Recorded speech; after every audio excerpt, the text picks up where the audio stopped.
84 લાખ યોની છે એવું કહે છે ને, પણ માણા એક જ બાપુ. પૈસા હાટું માયા હાટું બસોડા ભરતો હોય માણા એક જ.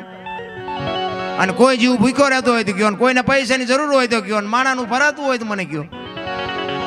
કેટલી ભૂખ ઉગડી માણાને.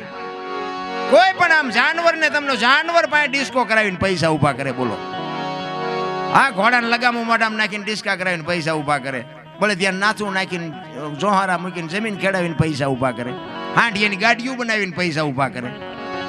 સિંહ જેવા જનાવરને હળગતી રીંગું હોવારા કાઢે પૈસા કમાય. બોલો, અરે ગાયોના ને ભેંસોના બસડાને ધાવવા ન દીધા ને એના દૂધ ખેંચી ખેંચીને બાપુ રૂપિયા બનાવવા માંડ્યા. મને તો એ નથી ખબર પડતી કે આની પથારીઓ કરીને હોવાનું છે શું.